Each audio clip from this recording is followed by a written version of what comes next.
baru, lalu sampai hari ini kita masih diperkenankan untuk senantiasa mengagungkan, mempermuliakan Tuhan. Kita sadar, kita tahu bahwa semua itu sungguh-sungguh anugerah Tuhan yang sungguh tak terhingga Tuhan berikan bagi saudara dan bagi saya umatnya hari ini.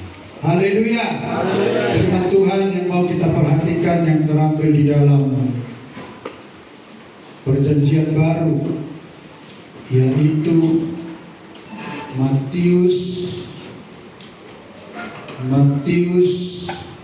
24 ayat 40. Matius 24 ayat 40. Nah, saudara-saudara yang dikasihi oleh Tuhan, kita akan sama-sama memperhatikan firman Tuhan ini di dalam setiap kehidupan kita. Kita akan sama-sama membaca firman Tuhan. Jika sudah ditemukan, katakan amin. 1, 2, 3. Pada waktu itu, kalau ada 2 orang di ladang, yang seorang akan dibawa dan yang lain akan ditinggalkan. Puji Tuhan. Nah, saudaraku yang dikasihi Tuhan, firman Tuhan berkata pada waktu itu, ini berbicara pada kedatangan Tuhan kali yang kedua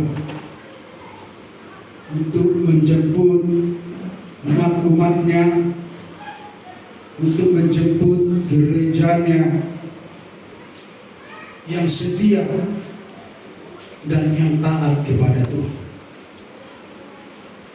Maka hari ini saudaraku, firman ini mengajar kita dan mengingatkan kita bahwa pada waktu itu kalau ada 2 orang di ladang, yang seorang akan dibawa dan yang lain akan ditinggalkan.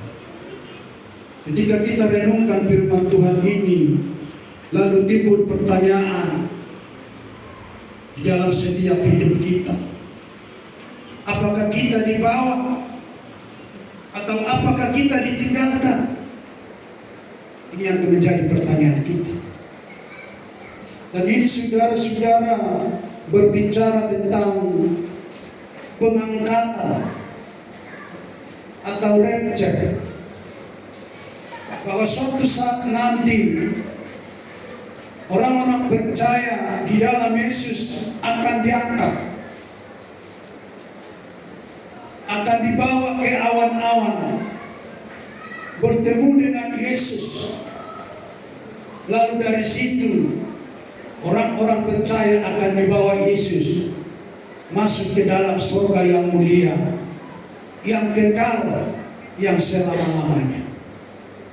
Ini dikatakan, kita lihat ini dalam 1 Tesalonika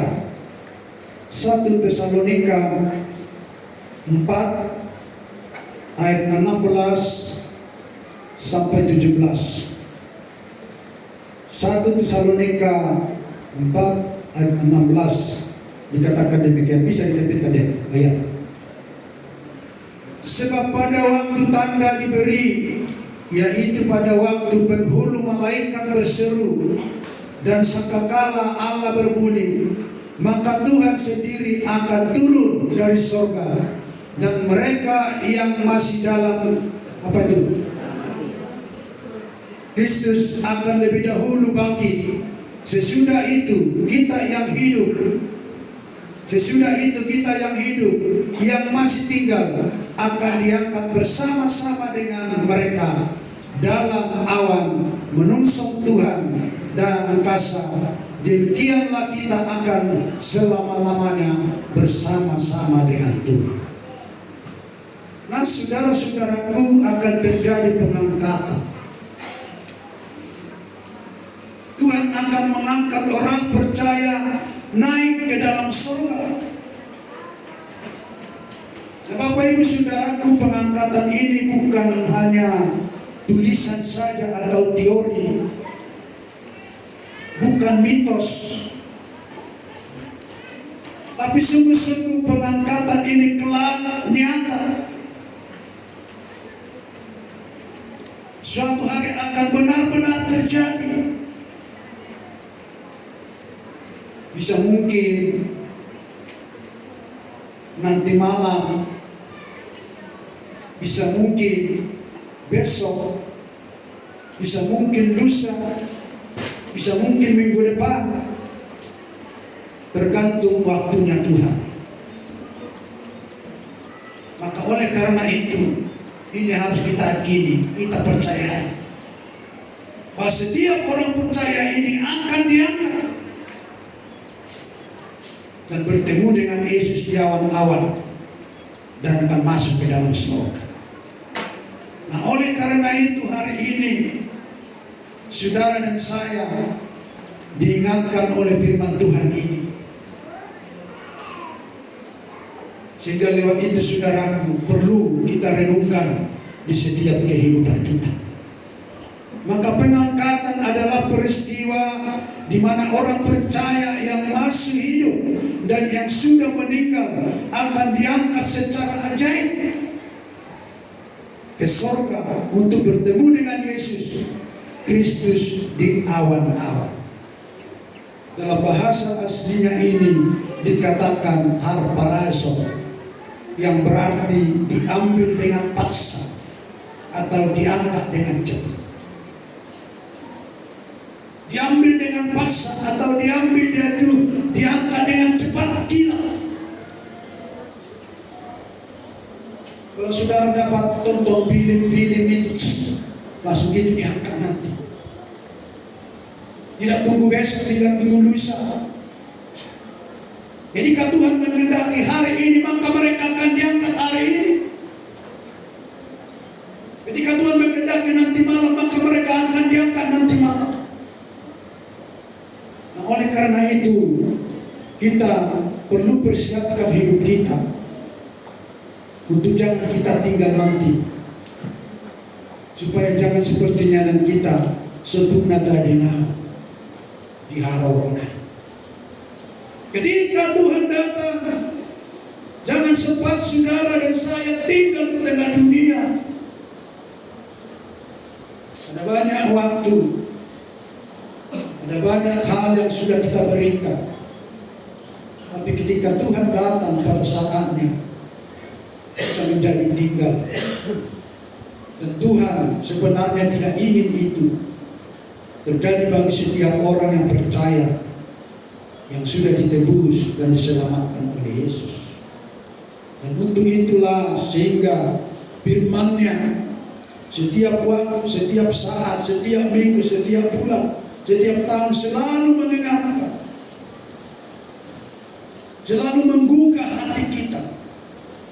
Tujuannya saudaraku, supaya hidup kita, kerohanian kita jangan mati saudara-saudaraku, tapi kerohanian kita tetap hidup, kerohanian kita tetap bangkit, kerohanian kita itu tetap bersemangat, kerohanian kita tetap siap sedia dan waspada kapan saja Yesus datang untuk menjemput setiap orang yang percaya kepada Yesus. Puji Tuhan.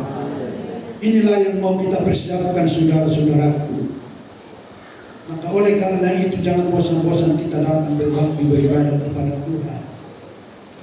Seperti yang sudah disampaikan, diumumkan oleh MC kita, ada ibadah-ibadah kita. Dan itu semua persiapan bagi setiap kehidupan kita, saudara-saudara yang dikasihi.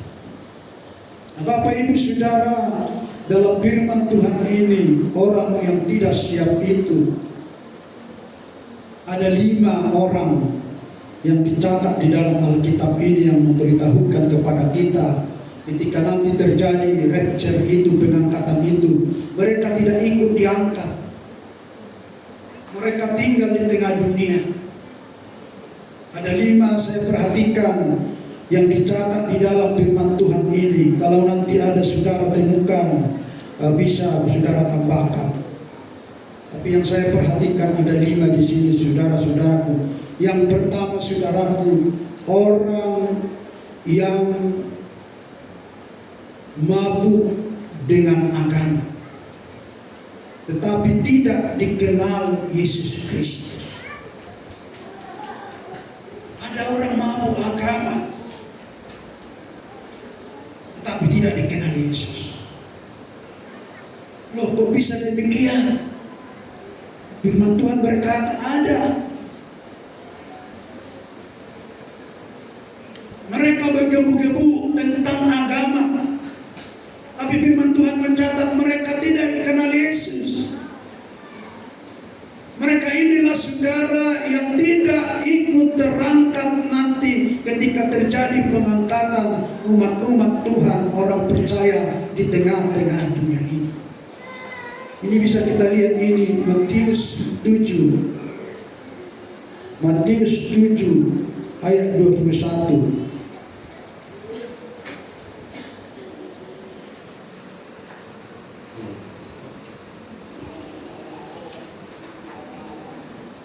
Bukan setiap orang yang berseru kepadaku, Tuhan, Tuhan, akan masuk ke dalam kerajaan sorga, melainkan dia yang melakukan kehendak Bapakku yang di sorga. Ini sungguh sangat dalam firman Tuhan. Mereka dikatakan berseru-seru kepada Tuhan. Mereka dikatakan memuliakan Tuhan, memanggil nama Tuhan. Tapi Tuhan katakan dalam ayat firman Tuhan ini, Bapak Ibu Saudaraku, melainkan dia yang melakukan kehendak Bapakku yang di sorga. Jadi tidak cukup orang yang hanya berseru-seru kepada Tuhan akan masuk surga. Tidak otomatis. Sebab yang berkatakan ini adalah Tuhan sendiri, Allah sendiri yang berkata demikian. Tetapi ketika mereka tidak melakukan kehendak Bapa di surga, maka mereka itu sungguh-sungguh tidak akan masuk ke dalam kerajaan surga itu.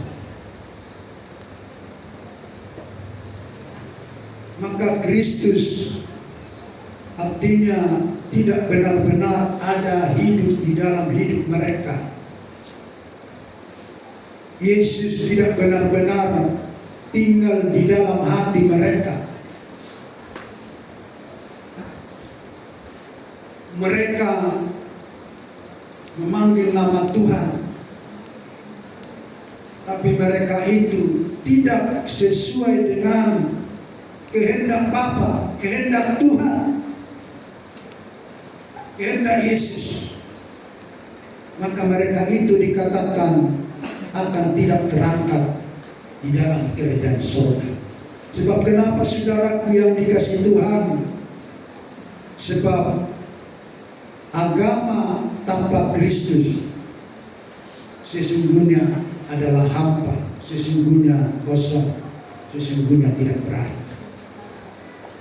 Jadi orang-orang yang terangkat ke surga nanti adalah ketika Yesus hidup di dalam hidupnya. Artinya Yesus dihidupi hidupnya setiap saat, setiap waktu, setiap hari. Banyak firman Tuhan menceritakan atau memberitahukan seperti apa itu hidup Yesus, seperti apa orang yang menghidupi hidup Yesus. Nah, oleh karena itu, Bapak Ibu Saudaraku, perlu kita renungkan ini dalam hidup ini. Ini yang pertama, orang yang mabuk agamanya tetapi tidak dikenal Yesus, tetapi melainkan orang yang melakukan kehendak Tuhan. Maka oleh karena itu, supaya kita terhindar daripada orang ini, mari kita senantiasa lakukan kehendak Tuhan dalam hidup kita sesuai yang sudah diperintahkan firman Tuhan yang sudah dicatat di dalam Alkitab kita, saudara-saudara yang dikasihi Tuhan. Nah, yang kedua, Bapak Ibu Saudaraku, orang yang tidak terangkat ke surga ketika terjadi pengangkatan ini adalah orang Kristen yang hidup dalam dosa, yang belum bertobat, yang tidak mau bertobat. Ada orang Kristen tapi masih tetap hidup dalam dosa. Firman Tuhan katakan mereka itu tidak akan terangkat nanti ke dalam surga, tidak akan masuk ke dalam kerajaan surga. Kalau Rasul Paulus katakan ini, mereka itu tidak mau bertobat. Nah, oleh karena itu hari ini firman ini mengingatkan kita 1 Korintus 6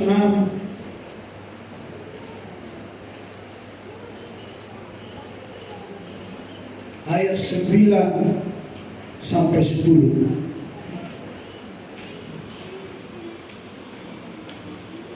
Atau tidak tahukah kamu bahwa orang-orang yang tidak adil tidak akan mendapat bagian dalam kerajaan Allah? Janganlah sesat. Tidak bisa tersambungnya. Janganlah sesat. Cabul, penyembah berhala, orang berzina, banci, orang-orang pemburi, pencuri, orang kikir, pemabuk, pefitnah, dan penipu tidak akan mendapat bagian dalam kerajaan surga. Nah, saudara-saudaraku, ini kita ingatkan supaya kita jauhkan dari hal-hal apa yang disebutkan dalam firman Tuhan ini. Ketika ini masih ada dalam hidup kita sesungguhnya, maka kita tidak akan masuk di dalam kerajaan surga. Maka kita tidak akan terangkat nanti ketika Tuhan datang kali kedua ke tengah-tengah dunia yang penuh dosa dan kejahatan ini. Jangan sesat. Orang cabul, penyembah berhala, orang berzina, banci, orang pemburi, pencuri, orang kikir, pemabuk, pefitnah, dan penipu tidak akan mendapat bagian dalam kerajaan Allah. Mari kita jauhkan ini semua, saudara. Mari kita tinggalkan ini,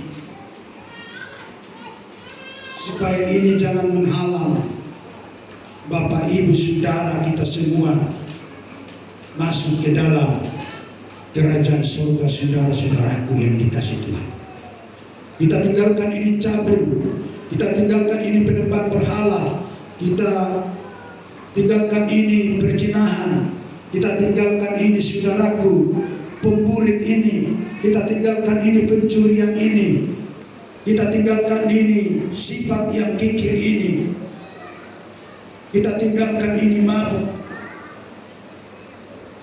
Mabuk ini mungkin orang berpikir hanya mabuk anggur, tidak saudaraku. Tapi mabuk yang dimaksud Tuhan di sini banyak contoh-contoh yang mabuk, saudara. Mabuk jabatan ada, mabuk pangkat ada, dan mabuk-mabuk yang lain. Salah naik pangkat, salah naik jabatan, tidak. Mabuk kaya ada, salah naik kaya tidak, diizinkan oleh Tuhan. Tapi kenapa Tuhan katakan mabuk? Karena mereka mendapatkan itu tidak sesuai dengan firman Allah, tidak sesuai dengan kehendak Tuhan, dengan cara-cara yang lain mereka dapatkan, saudara-saudara yang dikasihi. Nah, oleh karena itu hari ini firman ini mengatakan orang yang demikian ketika nanti terjadi pengangkatan itu atau rapture itu, maka orang itu tidak akan layak dan berkenan untuk masuk ke dalam kerajaan surga.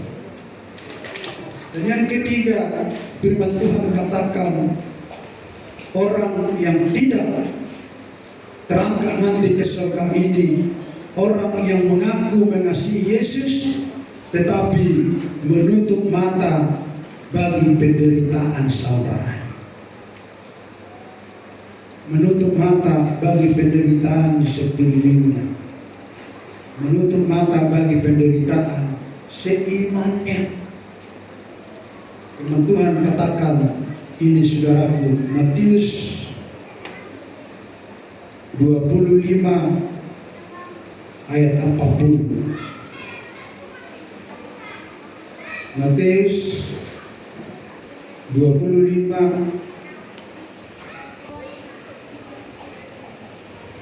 ayat 40. Apa dikatakan sana?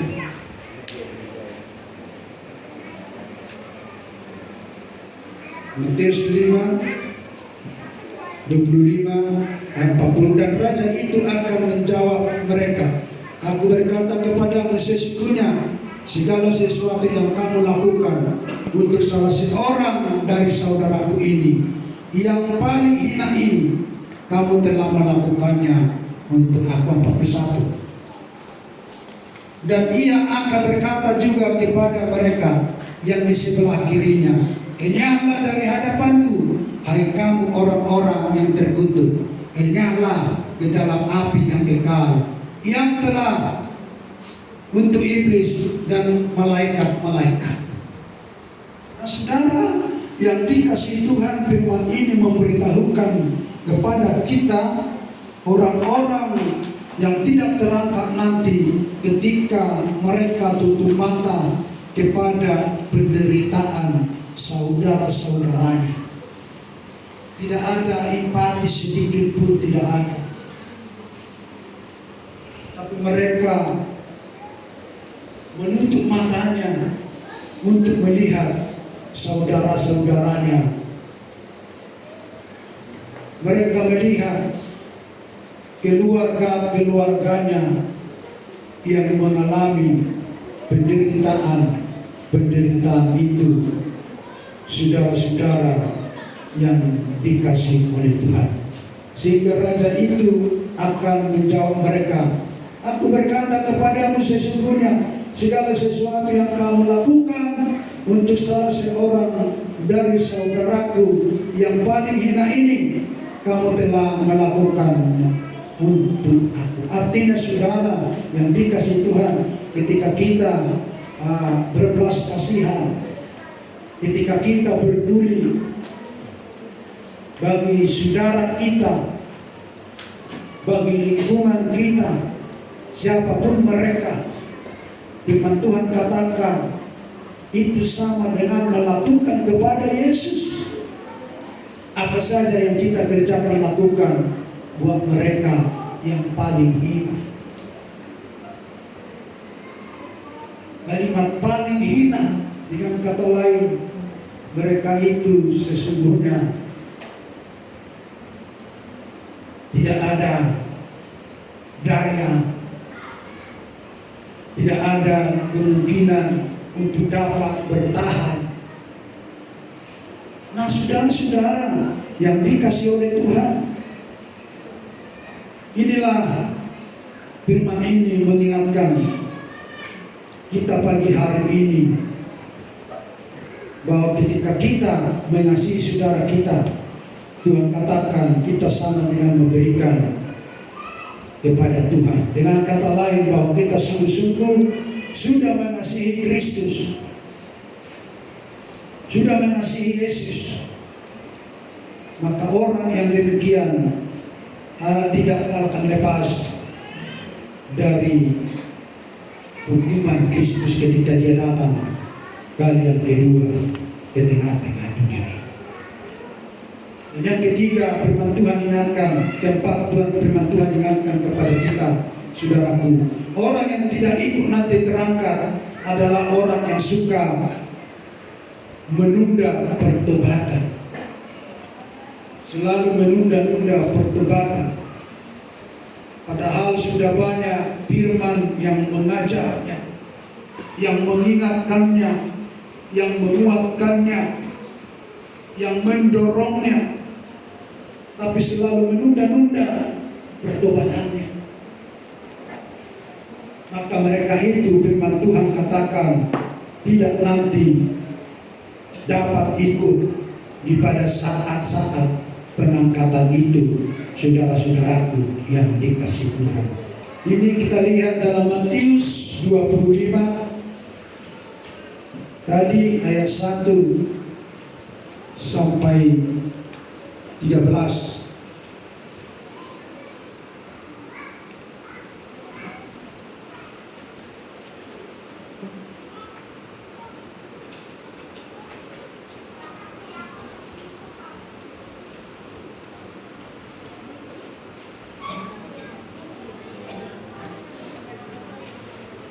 Kita sama-sama membaca. Pada waktu itu 1, 2, 3. Pada waktu itu hak kerajaan surga seumpama 10 gadis yang mengambil perintah di antara bodoh dan 5 bijaksana.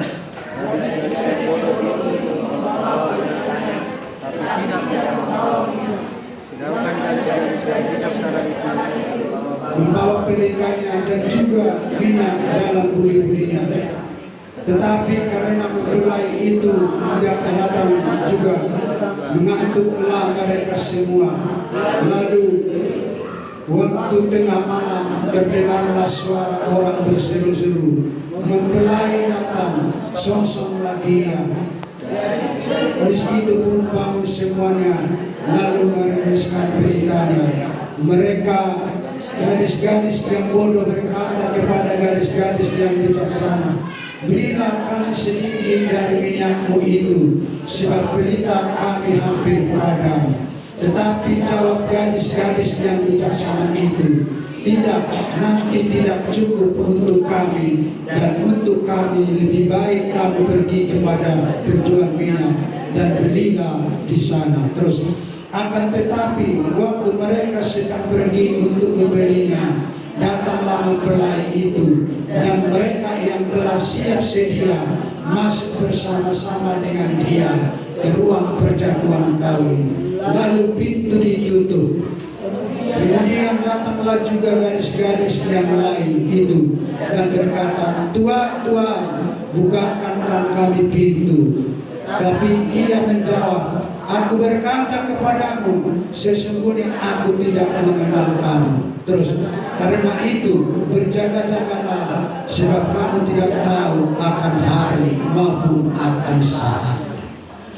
Nah, saudaraku, gambaran gadis yang bodoh ini adalah yang menunda-nunda pertobatan. Artinya dia tidak siap sedia. Dia tidak menyediakan apa yang dikehendaki oleh Tuhan, apa yang diinginkan Tuhan. Ketika pada saat dia datang kali yang kedua itu, saudara-saudaraku yang dikasihi Tuhan. Maka oleh karena itu saudaraku, maka dengan kata lain, bahwa gadis-gadis yang bodoh tadi ini bermain-main, sedang bermain-main dengan pintu surga. Sebab saudara-saudaraku, pintu surga itu bisa tertutup kapan saja. Bisa tertutup kapan saja. Maka juga kita diingatkan supaya kita jangan bermain-main tentang pintu surga. Sebab pintu surga itu bisa tertutup kapan saja. Selagi masih diberikan waktu, kesempatan, mari kita tetap siap sedia. Kalau tiba-tiba datang mempelai laki-laki itu, saudara dan saya sudah siap-siap untuk bersama-sama diangkat ke awan-awan. Puji Tuhan. Nah, oleh karena itu, hari ini firman ini mengajak kita dan mengingatkan kita, saudara. Dan yang terakhir, saudaraku, orang-orang yang tidak ikut terangkat ke surga ketika nanti Tuhan itu datang adalah orang yang terlalu percaya diri tetapi tidak periksa imannya yang tidak berbuah. orang yang terlalu percaya diri tetapi tidak periksa imannya yang tidak berbuah. Mereka percaya aku nanti akan masuk surga, tapi tidak mau periksa koreksi imannya yang tidak berbuah. Firman Tuhan katakan ini 1 Korintus 29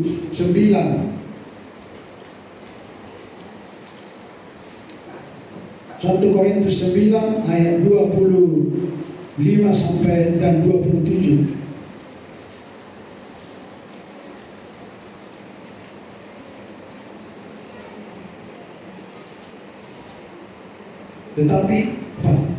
Tetapi tiap orang yang turun mengambil bagian dalam pertandingan menguasai dirinya dalam segala hal. Mereka berbuat demikian untuk memperoleh sesuatu mahkota yang fana, tetapi kita tidak memperoleh suatu mahkota yang abadi. Artinya Bapak Ibu Saudaraku, firman ini menjelaskan mereka ada berlatih dirinya. Ketika dia berlatih ini, saudara-saudara yang dikasih Tuhan, lalu dia mempercayai dirinya bahwa dia nanti akan terangkat ke surga, tetapi dirinya tidak memeriksa, adakah saya berbuah? Mereka tidak periksa, tapi mereka cukup hanya dengan percaya diri. Percaya diri memang harus percaya diri, optimis memang harus optimis. Lewat apa yang kita latih dalam setiap hidup kita. Sebab ayat yang lain, latihlah dirimu, juga dikatakan oleh Rasul Paulus. Tapi mereka itu, kata firman Tuhan, Bapak Ibu Saudara yang dikasih oleh Tuhan, mereka itu nanti tidak akan terikut di dalam kerajaan surga ketika Yesus nanti datang kali yang kedua ke tengah-tengah dunia yang penuh dosa dan kejahatan ini. Saudara-saudaraku yang dikasih Tuhan, ayat 27 dikatakan, tetapi aku melatih tubuhku dan menguasainya seluruhnya, supaya sesudah memberitakan Injil kepada orang lain, jangan aku sendiri ditolak. Artinya Bapak Ibu Saudaraku, ketika kita melatih hidup kita untuk tetap di dalam Yesus, tetapi kita tidak memeriksa hidup kita, adakah mengeluarkan buah? Ketika kita tidak ada mengeluarkan buah, disitulah kita akan ditolak, saudara-saudara yang dikasih Tuhan. Lalu diperjelas lagi Bapak Ibu Saudaraku dalam Markus 11 ayat 13 sampai 14. Markus 11 ayat 13-14. Dan dari jauh ia melihat pohon ara yang sudah berdaun. Apa itu? Kita sama-sama membaca, tidak bisa sepotong Ustaz. 1, 2, 3. Dan dari jauh ia melihat pohon ara yang sudah daunnya berdaun.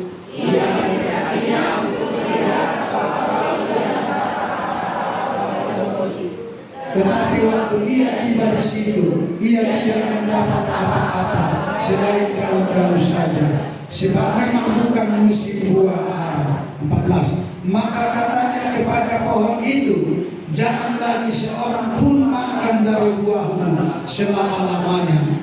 Dan murid-muridnya pun mendengarkannya. Nah Bapak Ibu Saudaraku yang dikasih Tuhan, pohon itu sering digambarkan bagi saudara dan bagi saya, bagi umat Tuhan, yang Tuhan inginkan bahwa kita harus berbuah, tidak cukup berdaun. Sebab kita tahu saudaraku, Tuhan menginginkan buahnya.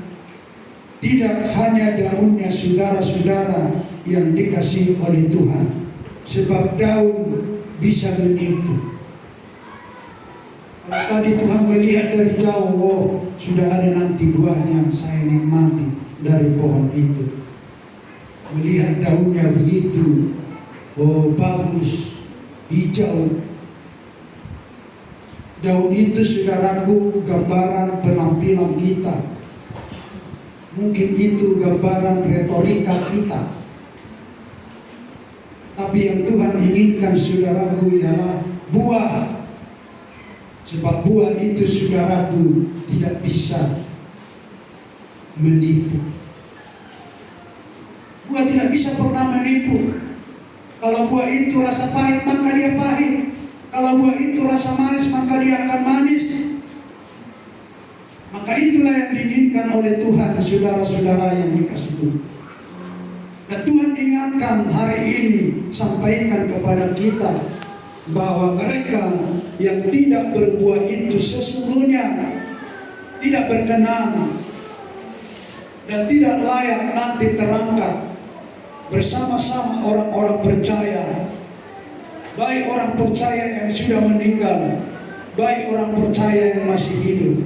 Ketika mereka tidak berbuah, firman Tuhan katakan mereka itu nanti tidak terangkat ke surga.